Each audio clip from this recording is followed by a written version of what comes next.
Hey love, welcome back to the Solar Clarity Podcast. I'm AP, and together we explore the journey from heart to harmony to horizon. Take a deep breath, settle in, and make this your space to heal, grow, and glow from the inside out.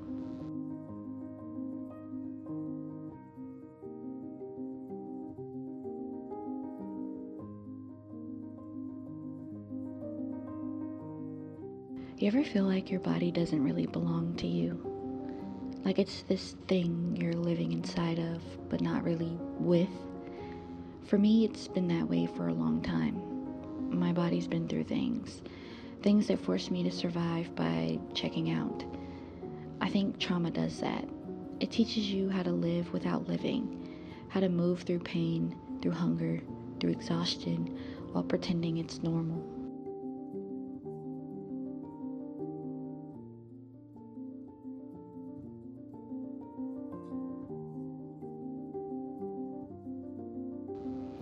I've been dealing with health stuff my whole life. My uterus, my hormones, my eating disorder. Every doctor visit, every test, another reminder that my body has a story I'm still trying to understand. But here's the part that's hardest to admit. Sometimes I don't feel enough of my humanity. I crave it.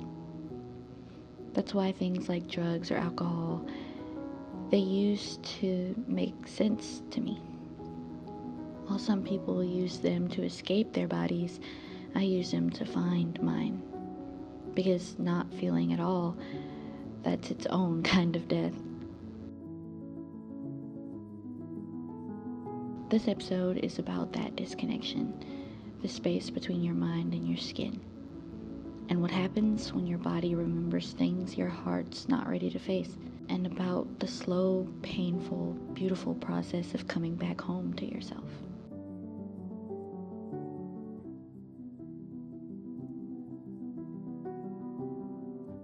Trauma isn't just something that happens to you, it happens in you. It lives in your muscles, your breathing, your heartbeat. It changes the way your body reacts to the world, how you digest food, how you sleep, even how you love.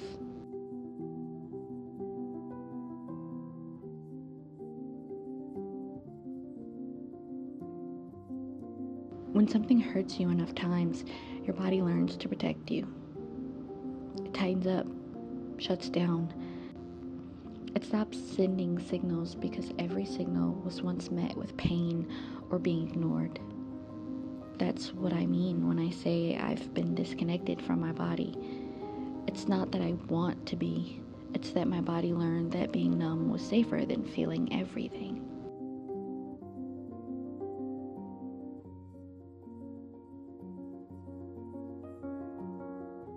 For some people, trauma makes them hyper aware of their body, every ache, every sound, every trigger. For others, like me, it's like living in a fog. You move, you breathe, you smile, but your soul and your skin are a few seconds apart. That's why people reach for things, substances, distractions, sensations. It's not always about running away. Sometimes it's about trying to get back in. I wasn't chasing destruction. I was chasing proof of life.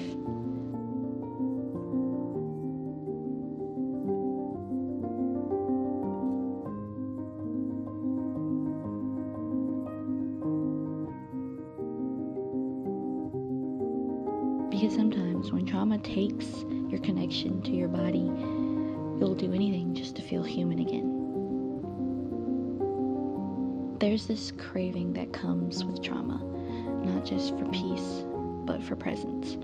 I used to think I was chasing happiness or love or calmness, but really, I was just chasing the feeling of being here, fully in my body.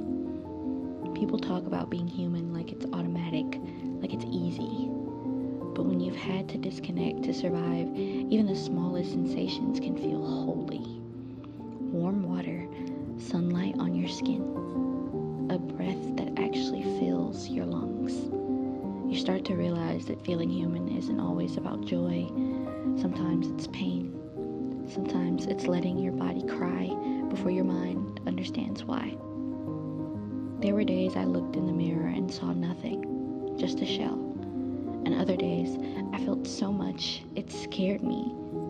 But that craving, that ache for my own humanity, was proof I still wanted to live.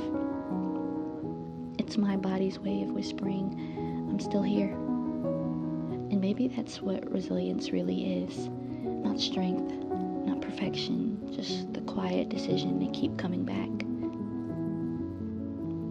I used to think healing meant fixing everything. But now I think it just means learning how to listen. My body never stopped speaking, I just forgot how to understand it. Every pain, every craving, every silence, it's all communication. So these days, I'm learning to come back, slowly.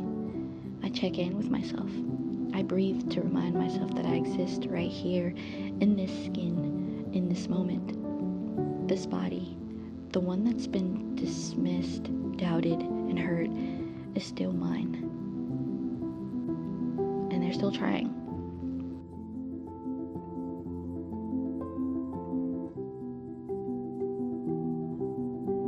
Coming back to your body doesn't have to look graceful. Sometimes it's messy, uncomfortable, or quiet. Sometimes it's just staying still long enough for your heartbeat to feel familiar again. But every time I choose to stay, to feel something instead of running, I come back a little more. Maybe healing isn't about becoming who I was before. Maybe it's about meeting the version of me who survived and finally letting them rest inside their own skin. The body remembers what the mind forgets, but it also forgives once you start listening.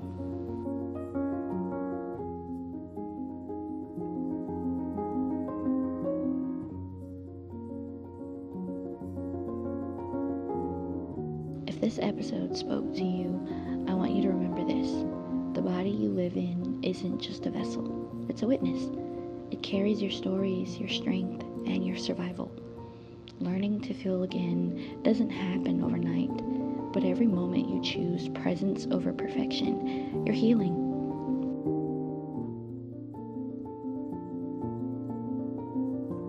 Thank you for listening and for being here in your body with me. On the next episode, we'll keep exploring what it means to be human, not in perfection, but in process. Until then, be gentle with your body that's still trying to love you back.